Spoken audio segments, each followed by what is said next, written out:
Progress for a moment. Because we started with Max's music, with Steiner's music, when you then did come to Hollywood,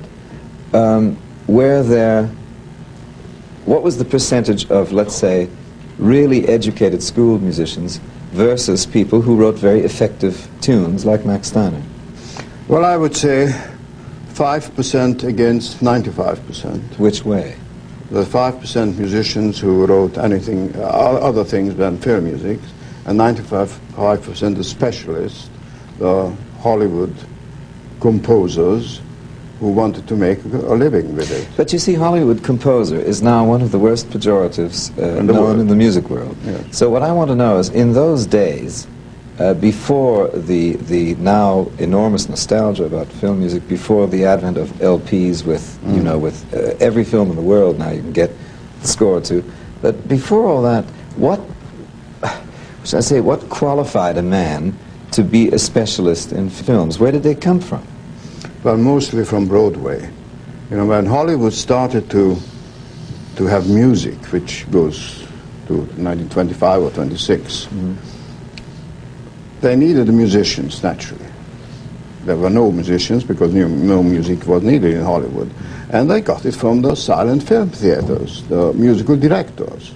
They were not composers, they were compilers. You know, and most of these people who came to Hollywood, they were film music specialists. They knew how to take the tune from Grieg or from Mendelssohn and put it under a film. And as you might remember yourself, because you were for a while at MGM, MGM made many films at the beginning just using composers. I remember that Mr. Stoddard did a lot of music which is other composers' compilation. Oh, sure. Well, that was the beginning. They didn't know composers, and suddenly they needed somebody to compose music. So somebody wrote a tune, somebody orchestrated it, somebody made it 2 minutes 35 seconds instead of 32 bars, and he was a composer. Then he learned the business to become a film music specialist. But if you would have asked him to write a Mozart rondo, he wouldn't even know what is Mozart and what is rondo. What about Bernard Herrmann? He wasn't there yet. He wasn't there yet? He came in 1940.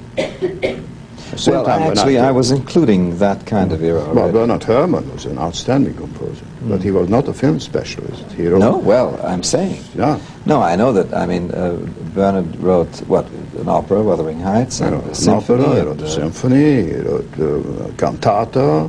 And he was the head of CBS Radio Symphony That's for right. a while? Invitation to Music. It was a program, weekly program. And very adventurous. Very adventurous. They played completely unknown music, a lot of English music. He was an Anglophile. And interesting music, and very well done. And actually, he was the opposite number to Toscanini, because Toscanini was with NBC, the NBC Orchestra, and he had the Columbia Orchestra.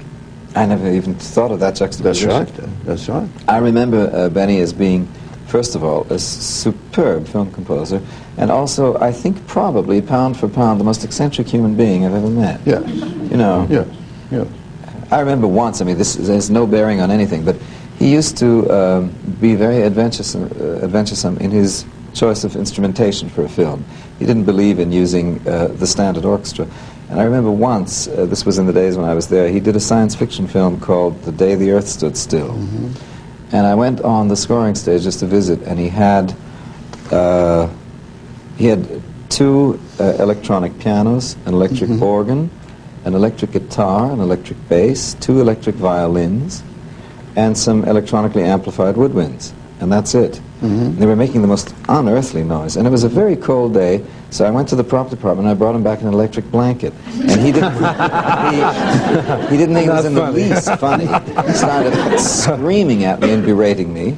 He took it as a criticism of the music. Sorry, because I like the music very much.